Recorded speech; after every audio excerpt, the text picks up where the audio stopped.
Muito bom dia a todos. São 10 horas em Lisboa, 5 da tarde em Beijing, e neste momento esta observação de que são 5 da tarde em Beijing é relevante, porque o Sr. Embaixador José Augusto Duarte, que já todos estão a ver, está em Beijing, com um fundo, aliás, icónico da capital chinesa por trás. As primeiras palavras de boas-vindas ao Sr. Embaixador José Augusto Duarte, a todos os participantes, sem exceção, também ao Sr. Embaixador Chai Rum, que julgo que está a participar, a assistir a este webinar. Estas iniciativas, estes seminários tecnológicos por internet, adaptados aos novos tempos, uma parte significativa das pessoas que nos estão a assistir já sabem como é que funciona, mas eu vou repetir brevemente. O seminário dura 1 hora, rigorosamente 1 hora. Temos sempre um participante, eu somente faço a introdução, as boas-vindas, apresento o nosso convidado, e depois a sessão vai desenrolar-se em 2 momentos.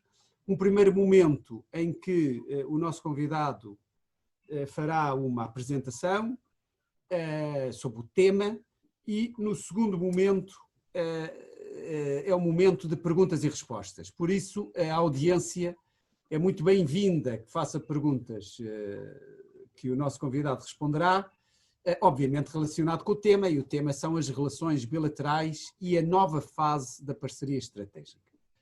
O Sr. Embaixador José Augusto Duarte é subejamente conhecido, é um diplomata de carreira que esteve em vários postos importantes da diplomacia portuguesa, quer no estrangeiro, quer também em posições diplomáticas importantes em Portugal, nomeadamente na Presidência da República, entre outras funções. O embaixador José Augusto Duarte passou a ser muitíssimo conhecido de todos os portugueses com os eventos recentes em que a Embaixada de Portugal desempenhou um papel crucial na angariação, na compra, na logística complexa de diversos produtos, equipamentos, digamos, de natureza sanitária, de equipamentos de saúde, que foram adquiridos na China e que vieram a Portugal para ajudar a combater esta crise pandémica. Mas, obviamente, que todos aqueles empresários ou pessoas que tinham contacto com a Embaixada Portuguesa em Beijing já sabiam muito bem do dinamismo do Sr. Embaixador José Augusto Duarte, muito antes desta questão da crise pandémica. E da minha parte, esta muito breve apresentação, por isso dou a palavra ao Sr. Embaixador, que nos vai então dar a sua visão, a sua abordagem sobre o tema que está em debate, as relações bilaterais entre Portugal e a China e a nova fase da parceria estratégica. Sr. Embaixador. Muito obrigado, Dr. João Marcos da Cruz. Tenho o maior gosto em participar neste webinar. Acho, aliás, uma ótima iniciativa porque, se aplicarmos a máxima portuguesa de quem não tem cão caça com gato, aqui aplica-se muito bem. Se não podemos fazer conferências onde estamos todos juntos, porque, de facto, há uma grande distância entre Lisboa e Pequim e, de facto, a situação atual também não favorece a reunião de grandes grupos de pessoas, então utilizemos os meios tecnológicos que temos ao nosso dispor para, efetivamente, trocarmos impressões e não deixarmos, apesar de tudo, com esta pandemia e com a circunstância que vivemos agora, afetar aquilo que deve ser a dinâmica entre as duas nações e a dinâmica também entre duas sociedades e as trocas comerciais entre os dois países, para o qual todos estamos empenhados, quer o setor privado, quer o setor público. Costumo dizer sempre que, aliás, não há setor privado e setor público naquilo que é a defesa do dinamismo das relações entre Portugal e a China. Estamos todos juntos, efetivamente, num objetivo comum dessa dinâmica, que é uma dinâmica política e institucional, mas também uma dinâmica empresarial, porque se não houver dinâmica empresarial, ela também faz ser um pouco a dinâmica política, ou retira-lhe o brilho necessário. Ora bem, o título da minha, também muito obrigado mais uma vez pelas suas generosas palavras, como sempre, começo a ficar habituado e mimado com a generosidade que a Câmara de Comércio Luso-Chinesa costuma ter comigo, e são de facto palavras generosas que me sensibilizam a mim e à minha equipa e que muito agradeço. De qualquer modo, para dizer que seja aqui, seja onde quer que seja, o trabalho de um diplomata é esse mesmo. É tentar ser útil, é tentar ajudar o Estado, mas também o setor privado, os empresários, quer que seja. Um diplomata deve ter, de facto, essa visão de ver na que medida do possível pode ser útil à sua sociedade, ao seu país. E aquilo que foi a situação de pandemia em Portugal e a necessidade de nós termos de recorrer aqui ao mercado para encontrar materiais médicos ou hospitalares, foi uma oportunidade de nós próprios também participarmos num processo da maior utilidade para o nosso próprio país e para a nossa população, e que também a todos nós nos honrou bastante. Mas passando diretamente àquilo que é o tema de hoje, o tema que me convidaram a falar, foi sobre, na prática, as relações entre Portugal e a China, neste momento, e aquilo que são também os documentos e a parceria estratégica que está. É um tema que me parece bastante oportuno, porque, tendo em conta que nós estamos agora numa situação extraordinária de pandemia global, que afeta o mundo inteiro, a circulação entre as pessoas, a circulação também de mercadorias, isso acaba por ter um enorme efeito nas trocas comerciais entre as nações e, portanto, convém ver como é que isso afeta ou não afeta a nossa situação atual e a que perspectivas é que se abrem. Vou começar então por apresentar no primeiro slide, fiz um pequeno PowerPoint para vos explicar aquilo que são os elementos enquadradores da própria relação bilateral. Assim, se formos para o primeiro slide, temos as relações luso-chinesas que este ano são marcadas por quê? Este ano fazem 41 anos que houve o estabelecimento das relações diplomáticas entre Portugal e a China. A 8 de janeiro de 1979, Portugal e a China, ou a República Popular da China, estabeleceram as suas relações diplomáticas. É importante saber que Portugal tem uma história longuíssima na relação com a China. Chegámos à Baía do Rio das Pérolas em 1513, mas dentro dos países europeus da Europa Ocidental, Portugal foi, se não o último, dos últimos países da Europa Ocidental a restabelecer essa mesma relação e, portanto, ou seja, partimos tarde para recuperar esta relação importante do ponto de vista político e do ponto de vista também da dinâmica económica que podíamos ganhar na relação com este imenso mercado, que é o mercado chinês. Ora, este ano fazem 41 anos que Portugal e a China restabeleceram essas relações diplomáticas. Durante estes 41 anos, a dinâmica política foi excelente. Todos os presidentes da República Portuguesa, todos os primeiros ministros de Portugal, todos os primeiros ministros da China e todos os presidentes da República da China visitaram o país um do outro. O que quer dizer que há, apesar da enorme distância que separa os dois países, apesar da dimensão económica e política imensa que afasta os dois países, porque Portugal não tem a dimensão económica nem populacional que tem a China, ainda assim há um lugar muito especial na relação entre os dois países. Portanto, eu acho que isto dá bem conta da dimensão particular da relação dos dois países. Claro que Macau O fator Macau aqui tem um contributo extremamente importante para enquadrar esta especial relação entre este país europeu e a China. Mas ainda assim, mesmo após a retroação de Macau em 1999, ainda assim tem continuado essa relação, tem se desenvolvido e está provavelmente hoje no melhor estádio de sempre em termos dessa mesma dinâmica político-diplomática.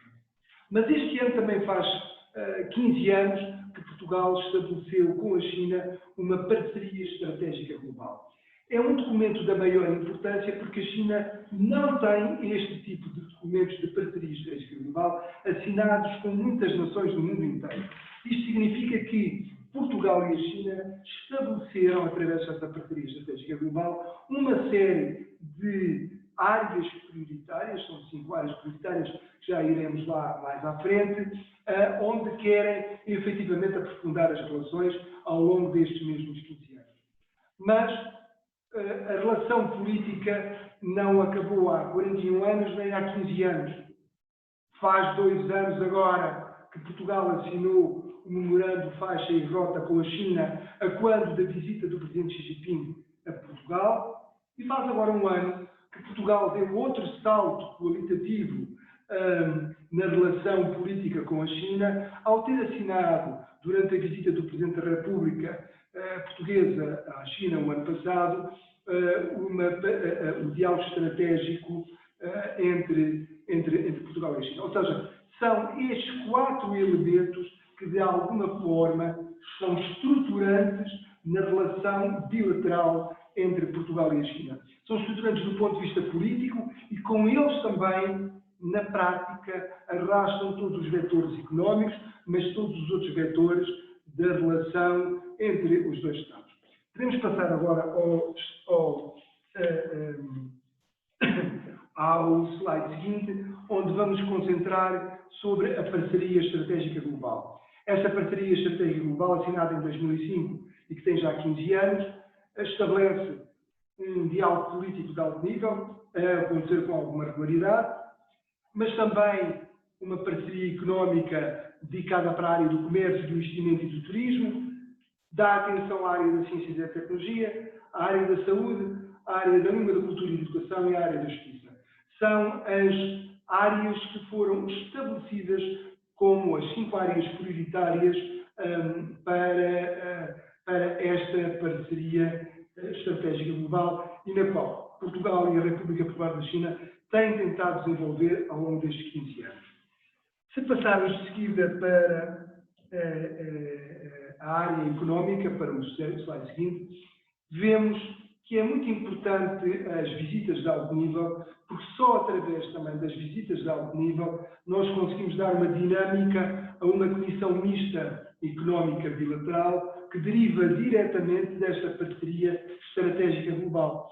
E, portanto, através desta comissão mista económica bilateral, nós podemos trocar impressões sobre como têm evoluído as trocas comerciais, que acordos comerciais ou de investimento temos entre Portugal e a China e como é que eles têm sido aplicados, que dificuldades é que temos encontrado para os podermos ultrapassar e podemos efetivamente tirar o maior proveito possível.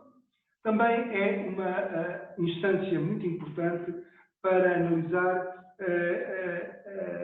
o papel do Fórum Macau e o papel que o Fórum Macau tem para desenvolver estas parcerias entre todos os países da CPLP e a China. Passando para o slide seguinte, temos, por exemplo, na saúde e no combate ao Covid-19, ainda inserido dentro da parceria estratégica global, temos desde 2005 que o acordo destas parcerias estratégicas global tem funcionado para podermos ter encontros bilaterais entre profissionais de saúde e as instituições, nomeadamente no campo epidemiológico, no controle das mudanças das doenças transmissíveis, virologia, política de medicamentos, são tudo áreas que fazem parte daquilo que ficou estabelecido há 15 anos atrás. Se passarmos para o outro slide, vamos ver a faixa e rota.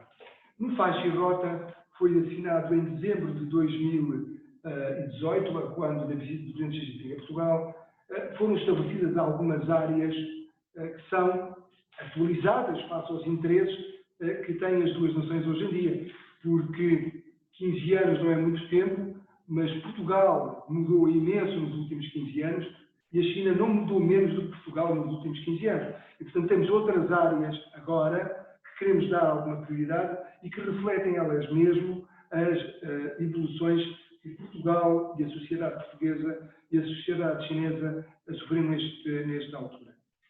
Transporte aéreo para nós é da maior importância. Como vocês sabem, para Portugal é da maior importância a conectividade entre o extremo ocidental da Europa e o extremo ocidental da Ásia. E, portanto, faixa e rota para nós é a ligação da China e dos mercados do Extremo Oriente à Europa. Não há conectividade sem transportes. E, efetivamente, faixa e rota significa faixa marítima, rota terrestre, que é a recuperação da ideia quase mítica da antiga Rota da Seda. Só que nós, os portugueses, consideramos que é uma ideia bonita, inspirada no passado, mas que o presente e o futuro não vivem apenas da ligação marítima e da ligação terrestre, seja ela ferroviária ou rodoviária. É absolutamente fundamental também o transporte aéreo. E temos que ter transporte aéreo regular entre Portugal e a China. E, portanto, faixa e rota na concepção chinesa é transporte essencialmente marítimo e terrestre, mas nós consideramos também que a ligação aérea direta entre Portugal e a China vai aproximar as pessoas, facilita o transporte aéreo de passageiros e facilita certamente o transporte aéreo de mercadorias, que é extremamente importante para aproximar as duas economias e os interesses dos dois polos. Portanto, logística e infraestrutura portuária, o desenvolvimento de infraestrutura portuária e logística com interesses comuns à ligação da faixa e rota, para nós são estruturantes nos nossos interesses e na nossa relação com a China. Temos, por isso, dado prioridade à mobilidade e à conectividade, ao setor da energia, absolutamente fundamental. A China tem sido um grande investidor no setor energético em Portugal, seja ele do ponto de vista da produção ou no ponto de vista da distribuição. É um país que tem investido imenso na aposta nas energias renováveis. A China é um país incontornável para aquilo que será o futuro do setor energético a nível global. Quem quer combater as alterações climáticas, a preservação da biodiversidade, a aposta nas energias renováveis, a China e as opções da China determinam, em parte, aquilo que será o modelo de parte do mundo também, e nós precisamos ter, de facto, uma grande ligação à China e a aposta nas renováveis como mercado de futuro, e essa cooperação entre os dois países é muito importante. Portugal também tem aí dado algumas cartas, somos um país que temos evoluído imenso dentro das renováveis ou de energia limpa, e para isso esse contacto entre Portugal e a China nessa área também continua a ser da maior importância. Comércio, investimento, cooperação financeira, conectividade e intercâmbio de pessoas são tudo derivados dos mesmos conceitos iniciais que eu falei mais longamente no início e que eu acho que todos compreenderão como áreas fundamentais para apostar agora na nossa acordo faixa e rota ou no nosso diálogo estratégico devolvidos 15 anos após termos feito a parceria estratégica global em 2005. Se passarmos agora ao diálogo estratégico, foi estabelecido em 2019, foi assinado entre os dois ministros dos negócios estrangeiros, entre o ministro Augusto Santos Silva, de Portugal, e o conselheiro de Estado e ministro dos negócios estrangeiros da China, Wang Yi. Foi à margem da visita do Presidente da República. E isto eu considero da maior importância. Se a China tem parceria estratégica global com poucos países, diálogo estratégico ainda tem com menos países do que a parceria estratégica global. Para nós, é, na minha opinião, um privilégio ter este mecanismo. A China não é apenas uma grande economia, é também um ator global. A China tem investimentos em todos os países do mundo, sejam da América Latina, da Europa, da América do Norte, da África, do Médio Oriente e Magreb ou do Sudeste Asiático. A China faz parte do núcleo duro do Conselho de Segurança das Nações Unidas, tendo em conta a sua dimensão territorial e a sua dimensão humana, e, portanto, fazer consultas bilaterais todos os anos com a China é mostrar que Portugal também é não apenas 92 mil quilómetros quadrados, 10 milhões e meio de habitantes, é também ele próprio um parceiro global. É que dizer que Portugal também tem investimentos e interesses globais e que não se restringe apenas ao nosso território, que é muito importante, mas que também é de interesse para um país como a China, um P5, um país membro permanente do Conselho de Segurança das Nações Unidas, com investimentos no mundo inteiro, ouvir todos os anos o que tem Portugal a dizer, não apenas do ponto de vista bilateral, mas também do ponto de vista estratégico da evolução daquilo que é o globo terrestre. E por isso é ao mesmo tempo um privilégio e uma imensa responsabilidade que nos dá a nós para participarmos neste tipo de diálogo estratégico anual a realizar alternadamente entre Portugal e a China. Bom, passando, mas de qualquer modo, passamos para o próximo slide. De qualquer modo, a relação entre Portugal e a China é bilateral, é entre Portugal e a China, mas ela também é bilateral no contexto Europa-China. E se há instrumentos legais que são necessários para nós negociarmos a relação direta que temos entre Lisboa e Pequim, entre as capitais institucionais de cada Estado, há vários instrumentos legais que também são negociados entre Bruxelas e Pequim, representando Bruxelas o conjunto dos Estados europeus. E se há alguns acordos que são bilaterais, há outros acordos que estão feitos a nível de Europa. Ora bem, há pouco tempo atrás foi alcançado um acordo extremamente importante entre a China e a União Europeia, que tem a ver com o acordo sobre as indicações geográficas.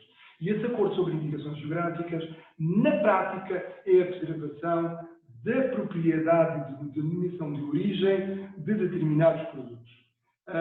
Isto é extremamente importante, porque todos nós conhecemos o desrespeito que de vez em quando há em vários mercados a nível mundial sobre as denominações de origem ou as indicações geográficas, como elas hoje em dia são conhecidas. Nós tivemos problemas, eu lembro de ter tido problemas desses na África do Sul ou na Austrália com a denominação do vinho do Porto. E, portanto, esta preservação da denominação de origem, indicação geográfica, é um incentivo também à exportação e, ao mesmo tempo, à preservação daquilo que é a indicação geográfica do produto de qualidade de cada nação. Foi um acordo que levou muito tempo a ser negociado, é um primeiro pacote, ele não está ainda totalmente encerrado, está-se a negociar um segundo pacote, mas é um primeiro passo da maior importância que vai fazer avançar as relações do ponto de vista substantivo e a confiança mútua que é absolutamente fundamental entre as duas economias. Bom, mas há outro ainda que provavelmente é mais importante do ponto de vista estratégico global. Estamos neste momento a negociar um acordo bilateral de investimentos entre a China e a União Europeia. Ora bem, esse acordo bilateral de investimentos está em curso, estamos todos muito esperançosos que ele possa terminar, essas negociações possam terminar antes do fim do ano, ou seja, ainda durante a presidência alemã. Nós enquanto futura presidência, Portugal terá a presidência da União Europeia a 1 de janeiro próximo, mas ficaríamos muito satisfeitos que a Alemanha conseguisse terminar este acordo, porque seria bom para toda a União Europeia, seria bom para a China e seria excelente para a relação entre o continente europeu e a China.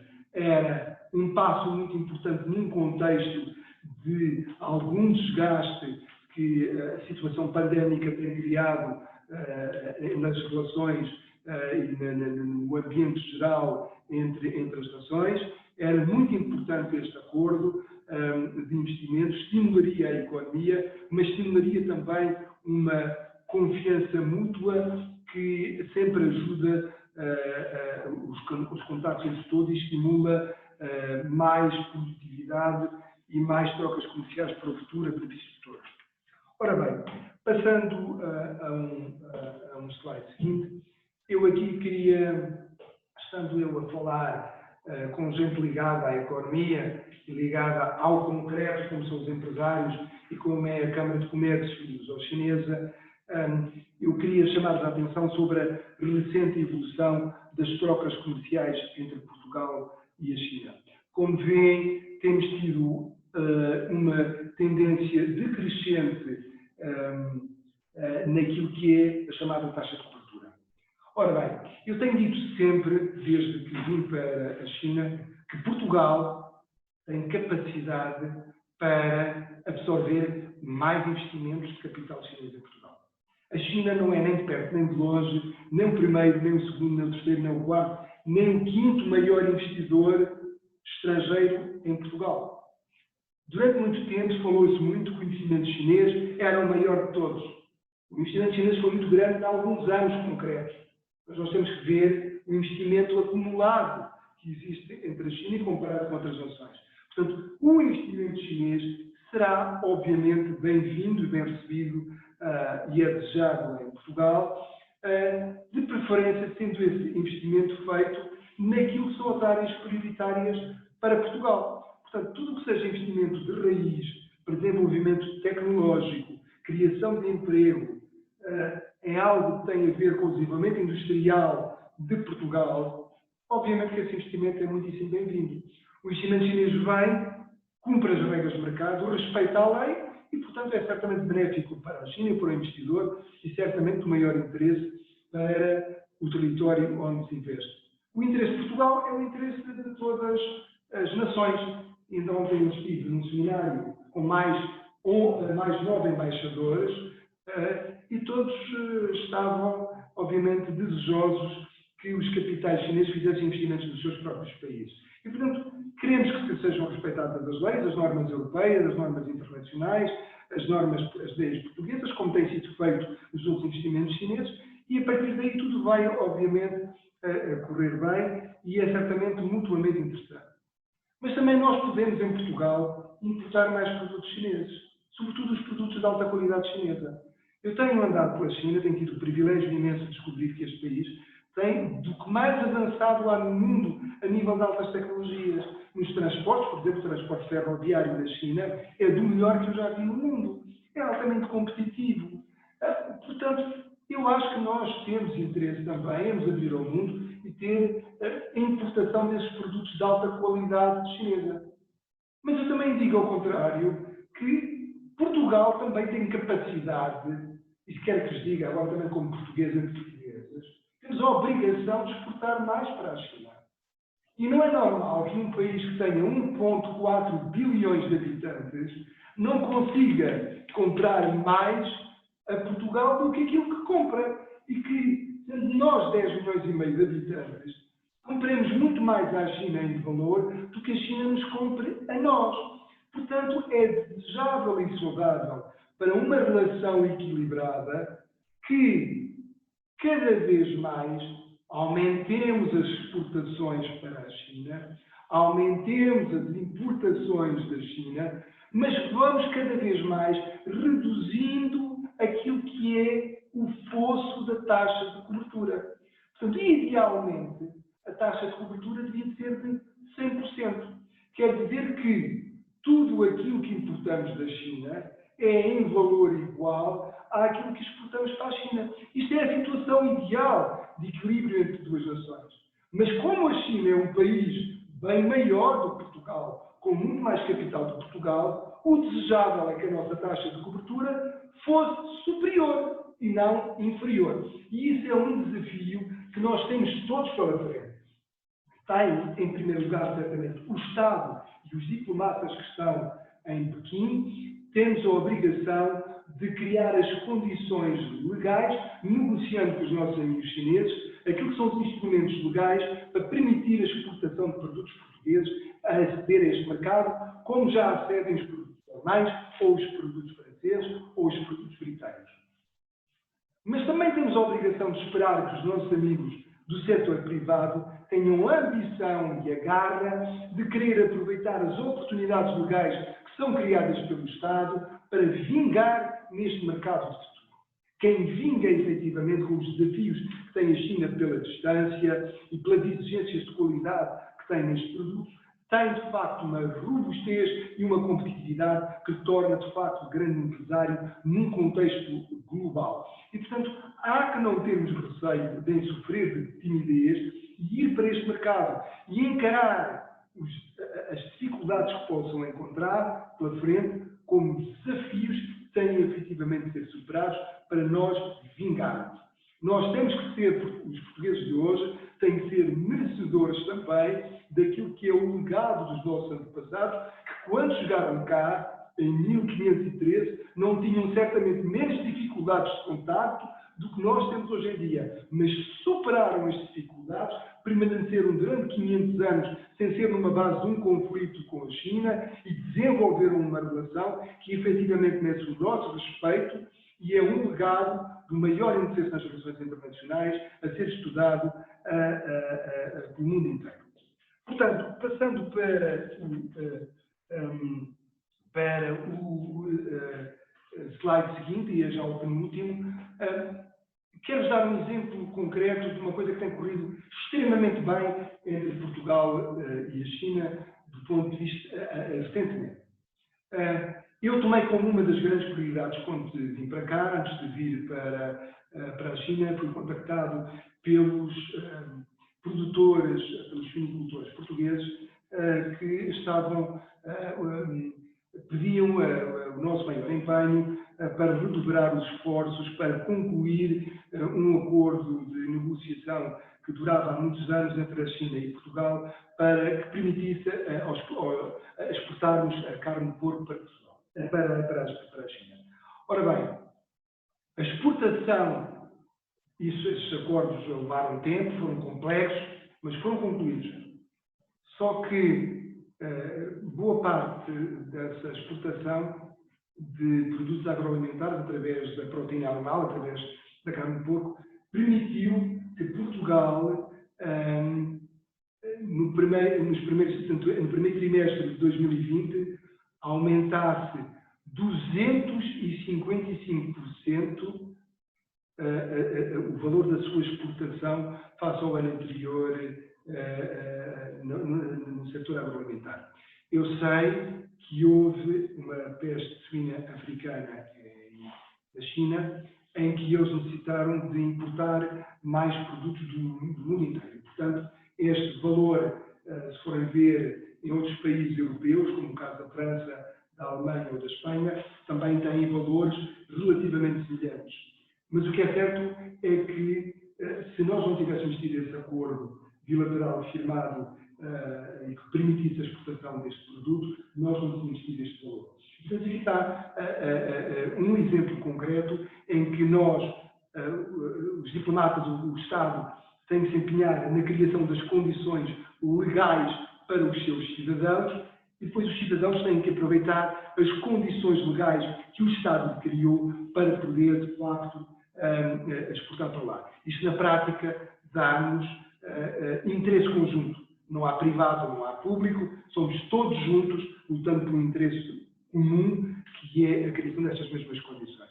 Nós, neste momento, estamos em negociação para a exportação de outros tipos de produtos que ainda não são permitidos, como a carne de bovino, as aves, os ovinos, peras, citrinos, touros de lides, aves ornamentais e répteis, enfim, tudo e mais alguma coisa. Todos estes são processos que estão em negociação, mas que são muito importantes no conjunto, porque todos eles, podem me perguntar o que é que nós vamos exportar de aves ou de répteis, eu não sei, nem me interessa. O que me interessa é, enquanto diplomata, eu quero criar as condições legais para que qualquer produtor português possa exportar em pé de igualdade com qualquer outro produtor alemão ou francês que tenha já essas mesmas condições e depois compete ao setor privado ter a dinâmica e o proveito para ele e para o nosso próprio país.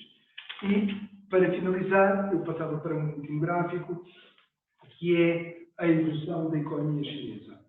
Nós estamos numa época de pandemia global. A pandemia global está a fazer retração da economia a nível global, mas, de acordo com os dados da OCDE, e eu desafio todos a verem, se forem ver os dados da OCDE, onde se estuda quais são os países que vão ser menos resilientes e os países que vão ser mais resilientes ao impacto do Covid-19, só há um país no globo dos países analisados pela OCDE que será mais resiliente que a China, que é a Coreia do Sul.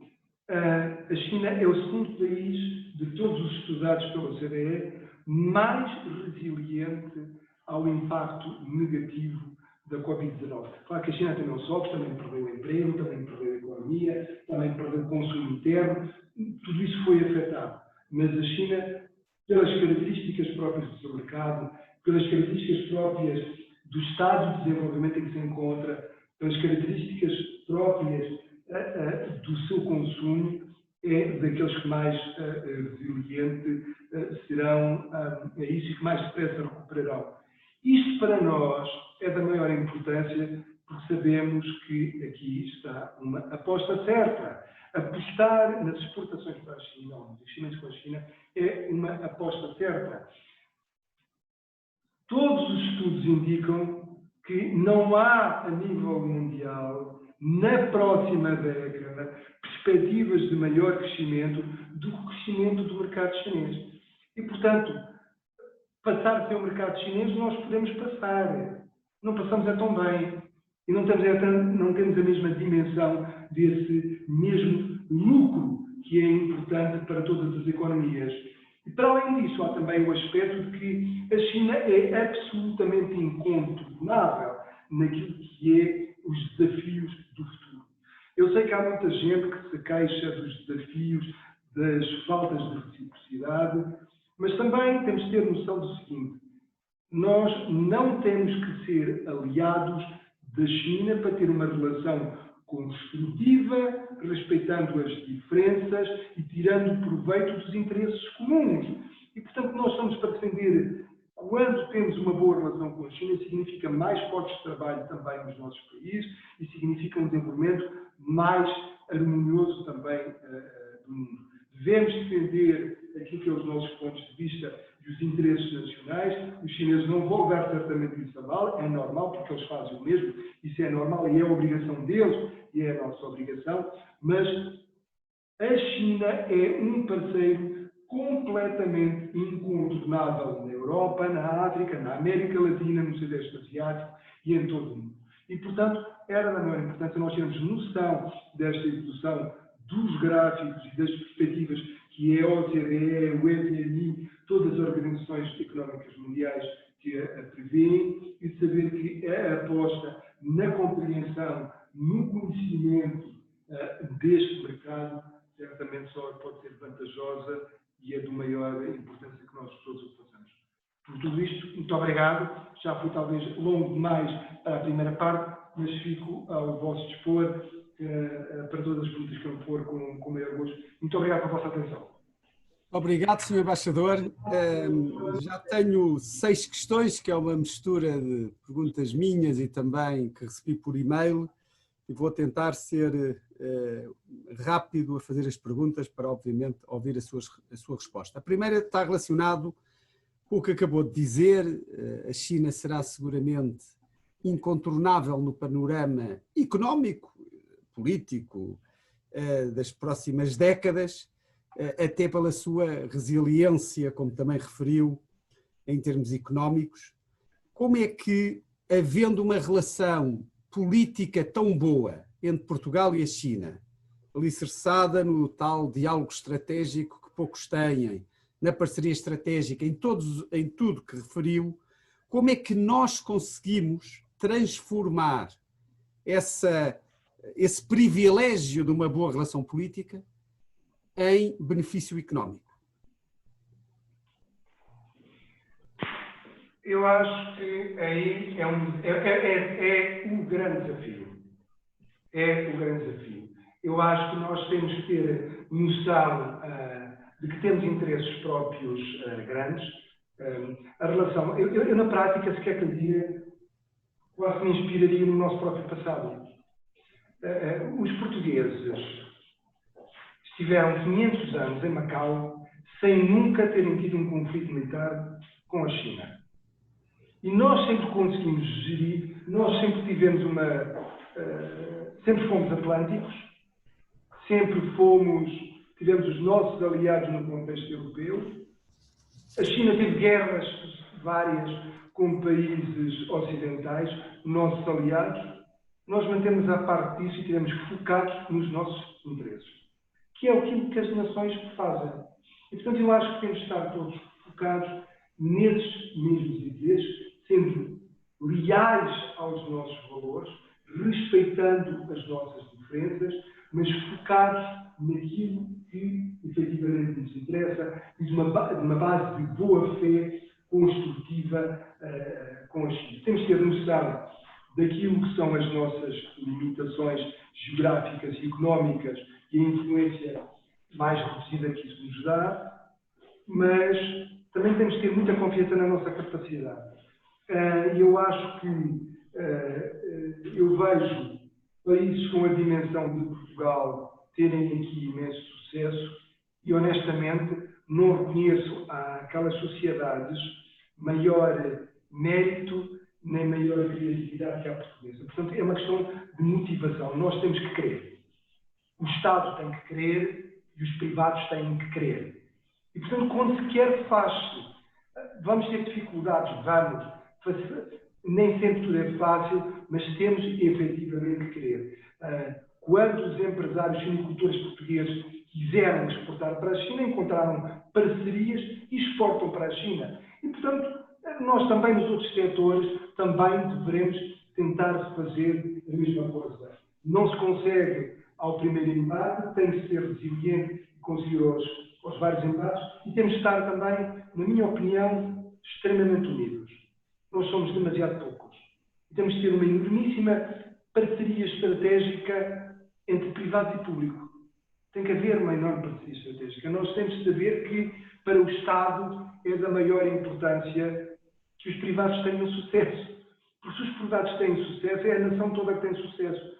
E para os privados, não podem ficar indiferentes também a que o Estado tenha sucesso, que tem uma enorme dinâmica política, e ficam à margem destas mesmas oportunidades. Ou seja, o que eu estou a dizer é que é uma responsabilidade coletiva.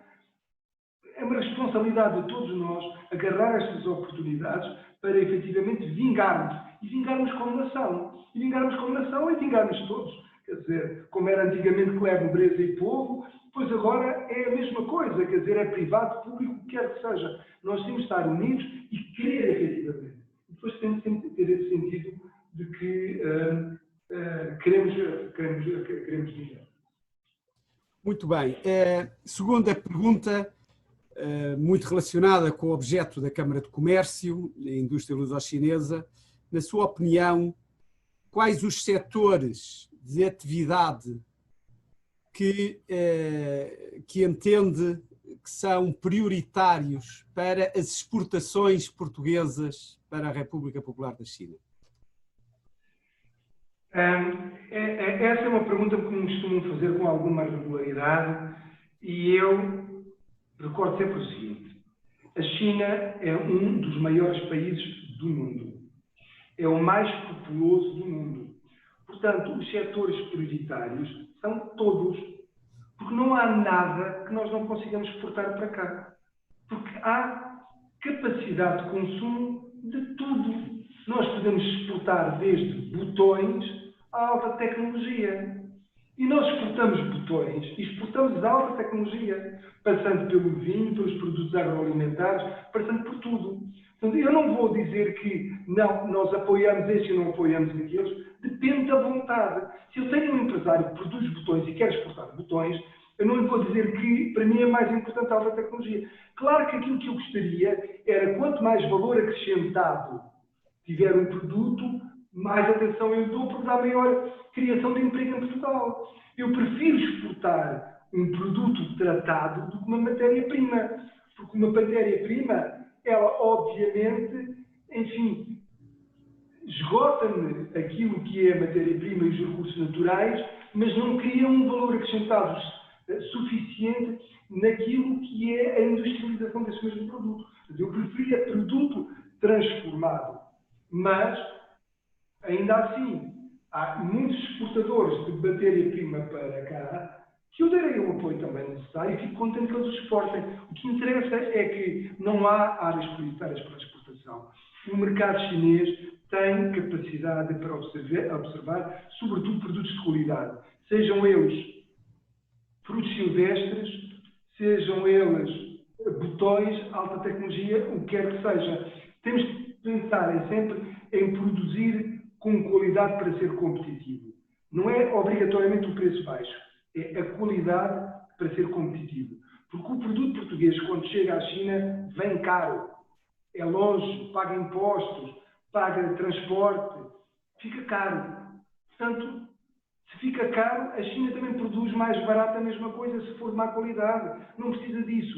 Só precisa de comprar se for competitivo pela qualidade. Portanto, seja botões ou mirtilos, que precisamos aquilo que seja de melhor qualidade para ser competitivo e penetrar neste mercado. Muito bem, Sr. Embaixador. De facto, já estou com um estoque grande de perguntas.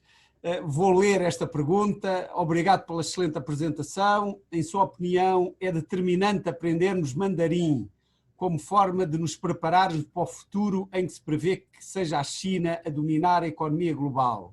Obrigada. Foi Andréa Martins.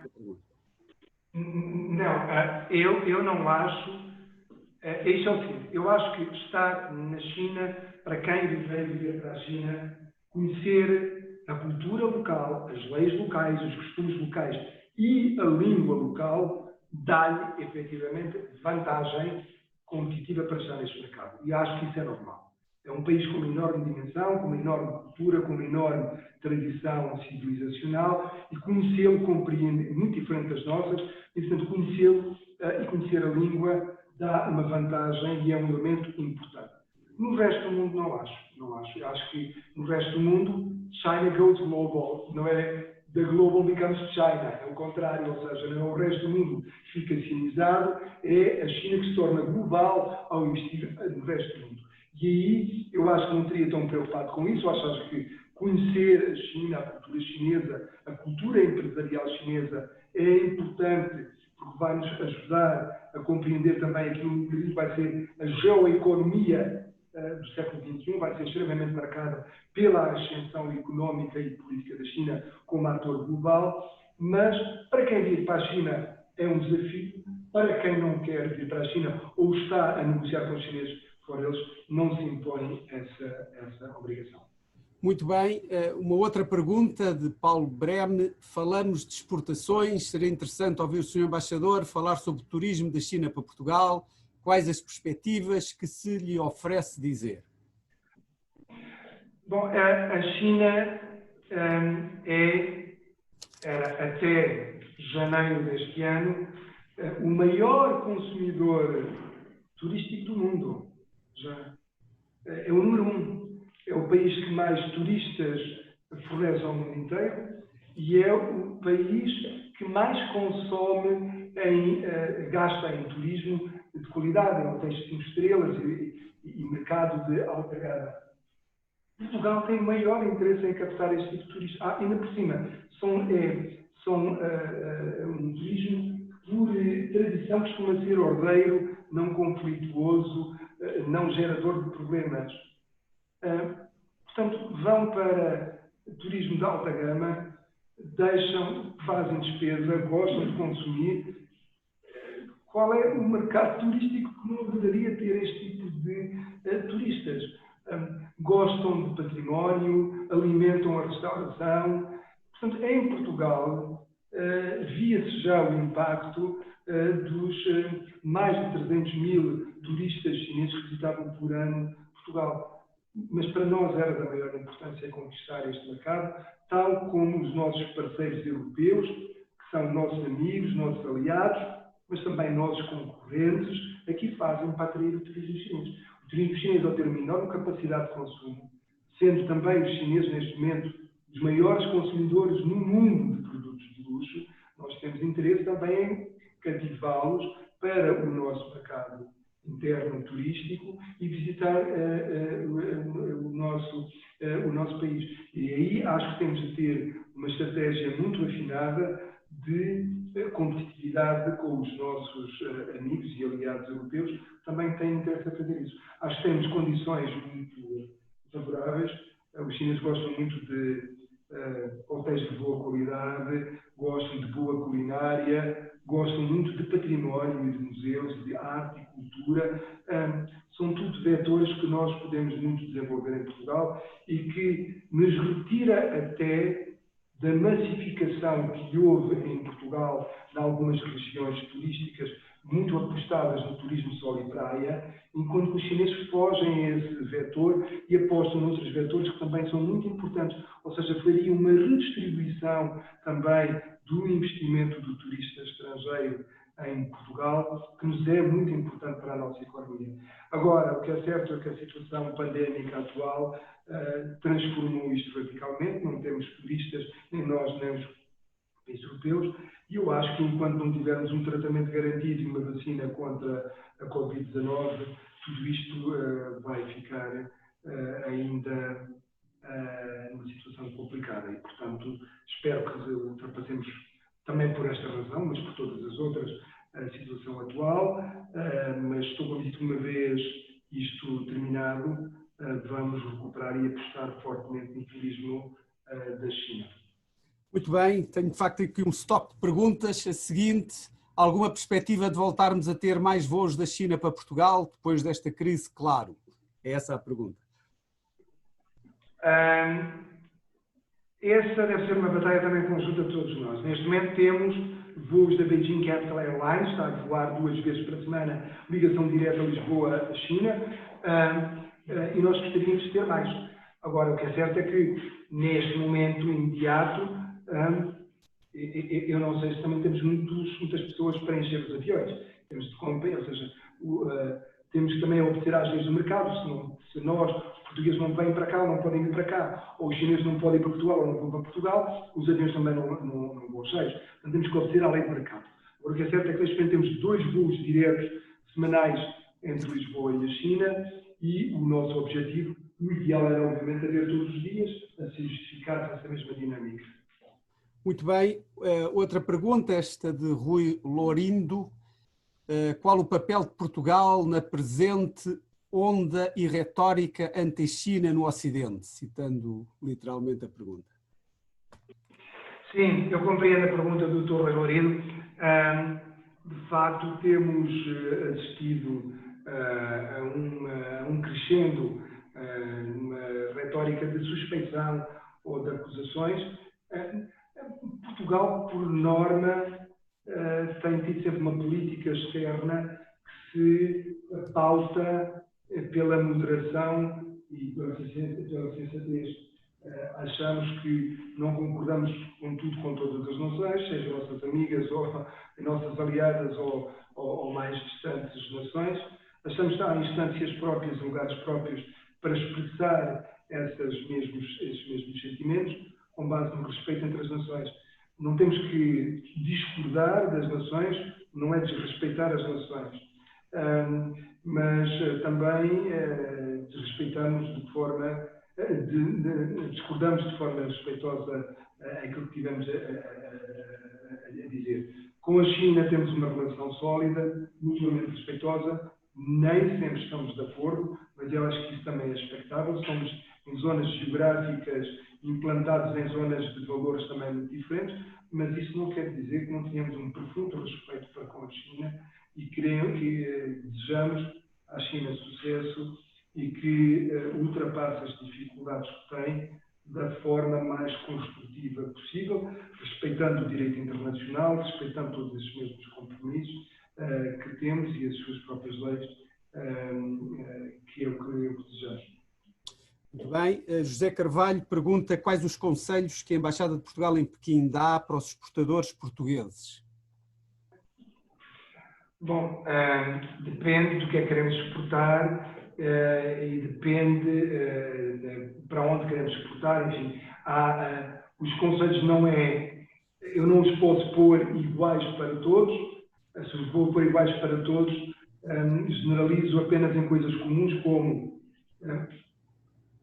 é importante ouvir, vir cá, conhecer, estudar o mercado, estudar bem, ver a legislação, ver as dificuldades que tem, onde quer encontrar um parceiro aqui local que possa ajudar a fazer a importação e distribuição dos produtos por cá. Portanto, ou seja, conhecer o mercado é importante. Vir cá, estudar o mercado, estabelecer parcerias, são elementos que me parecem, três elementos que me parecem fundamentais.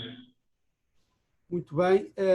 Tenho uma pergunta, Leong Chan, presumo que seja alguém que vive em Macau, porque a pergunta diz respeito ao papel de Macau no relacionamento entre Portugal e a República Popular da China. Mas o que é ela saber em concreto? Que papel é que eu dou a Macau? É isso? Sim, exatamente. A pergunta, não. A minha interpretação é essa. Qual é o papel que Macau pode ter na relação entre Portugal e a República Popular? Não, sim, bom, é o seguinte. Portugal não teria nunca a relação de bem com a China sem o legado que Macau dá. Macau tem um legado incontornável na relação entre Portugal e a China. Os portugueses conheceram a China muito e aproximaram-se da China muito através de Macau. Macau foi um grande centro de contacto, de diálogo entre o Oriente e o Ocidente. Foi uma grande base civilizacional e é um caso muito interessante de estudo daquilo que deve ser um modelo de diálogo entre as nações. Bom, Macau será sempre um caso de estudo e um caso muito especial na afetividade que Portugal tem para com a China e para com esta zona do mundo.